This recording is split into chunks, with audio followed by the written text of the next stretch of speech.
साथियों नमस्कार, मैं आचार्य पंडित विनोद चौबे। मैं आपके समक्ष प्रस्तुत करने वाला हूँ करवा चौथ, जो कि बहुत ही महत्वपूर्ण यह व्रत है।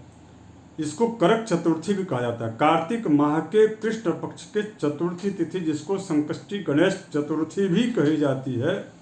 उस दिन महिलाएं अपने पति के दीर्घायु के लिए निर्जला व्रत रखते हुए भगवान गणेश जी से यह निवेदित करती हैं, चंद्र को अर्घ्य दे करके, और वह यह निवेदित करती हैं कि हमारे सौभाग्य को अखंड बनाए रखें। इस प्रकार के महत्वपूर्ण जो व्रत है, इस व्रत में कुछ विशेष रूप से, चूँकि बड़ा कठिन यह व्रत होता है, हरतालिका व्रत यानी कि तीज व्रत जो होता है, उस तीज व्रत की अपेक्षा कृत देखा जाए तो दोनों ही लगभग व्रत जो है समलम्ब अर्थात बहुत ही कठिन व्रत होते हैं। अर्थात निर्जला रह करके महिलाएं अपने पति के दीर्घायु कामना करती हैं। तो इस स्थिति में विशेष रूप से वह कौन सी सावधानियां बरतनी चाहिए जिससे कि उनके इस निर्जला व्रत यानी कि कठिन व्रत का पूरा उनको फल भी प्राप्त हो। इसके साथ साथ में उनको जो है क्या ऐसा करना चाहिए जिसकी वजह से इस जो है व्रत का जो प्रभाव है, फल है, वह केवल मात्र दीर्घायु पति नहीं बल्कि सुखी और समृद्ध आरोग्यता प्राप्त पति की भी जो है स्थिति बनी रहे। इस प्रकार का कौन सा कार्य करना चाहिए, तो आइए आगे हम बढ़ते हैं। उसके पूर्व मैं आपको बताऊं कि यह जो करवा चौथ है वह कितने बजे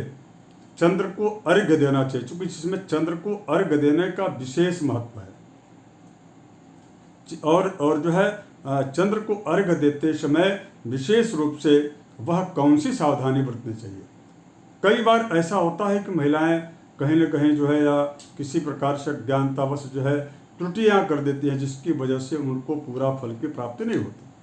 तो चंद्र को अर्घ्य देने का सबसे अच्छा और उत्तम शुभ जो मुहूर्त है वह रात्रि 13 अक्टूबर 2022 को करवा चौथ है, उसी दिन की रात्रि यानी कि 8:03 पर जो है चंद्र को अर्घ्य देने का बहुत ही अच्छा शुभद यह मुहूर्त रहेगा। और चंद्र को अर्घ्य देते समय सावधानी क्या बरतना चाहिए। चंद्र के सम्मुख होकर के विशेष रूप से बीच में कोई भी जो है बाधा नहीं रहनी चाहिए, चाहे किसी भी प्रकार का स्तंभ हो या कोई लकड़ी हो या किसी प्रकार की छाया हो। वह जो है चंद्र और व्रत करने वाली महिला के दोनों के बीच में जो है नहीं रहना चाहिए किसी भी प्रकार की छाया। इस चीज़ का ध्यान रखना चाहिए। दूसरा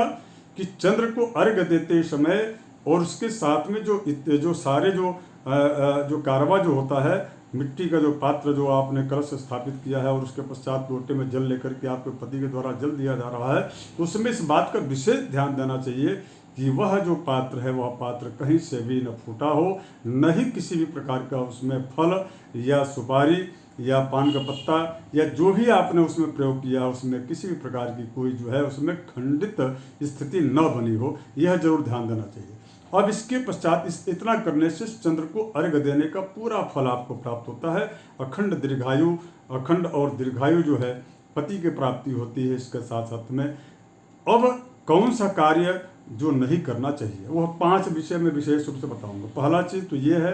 कि महिलाओं को व्रत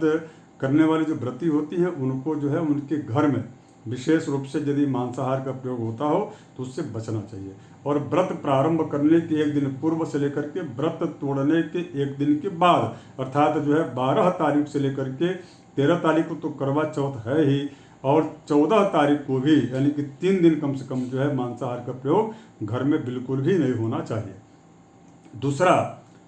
उस दिन किसी भी प्रकार का जो है जुड़ा हुआ जो चीज़ है उस जुड़े हुए चीज़ को तोड़ना या उसको अलग अलग करना, अर्थात कुल मिलाकर के काटना, या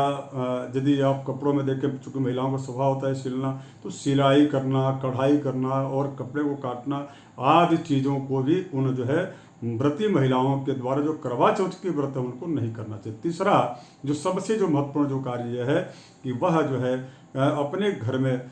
जो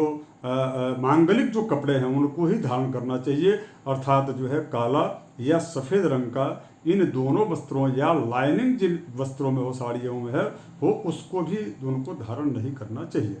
अर्थात मांगलिक जो कलर है, लाल हो गया, गुलाबी हो गया, पीला हो गया, ये जो सनातन धर्म में जो ये मांगलिक जो कलर है वो सौभाग्य को बढ़ाने वाले होते हैं, तो इनका जो है ग्रहण करना, इनको धारण करना चाहिए। और इसके पश्चात जो चौथा जो एक विशेष रूप से आपको सावधानी बरतनी चाहिए वो ये है कि अगर यदि आप व्रत कर रही हैं और उसके साथ साथ में यदि 4-5 और भी महिलाएं हैं, संयुक्त रूप से आप किसी मंदिर या किसी स्थान पर बैठकर चर्चा कर रहे हैं, तो उसमें विशेष रूप से पौराणिक संदर्भों का या करवा चौथ का जो व्रत कथा है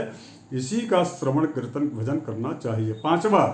अगर यदि आप जो है दही का प्रयोग करते हैं उस दिन, तो दही के प्रयोग में निश्चित रूप से थोड़ी सी कुमकुम जो है या हल्दी मिला करके ही दही का प्रयोग करना चाहिए। वैसे भी सफ़ेद वस्तुओं का प्रयोग जो है उस दिन निश्चित रूप से वर्जित होता है।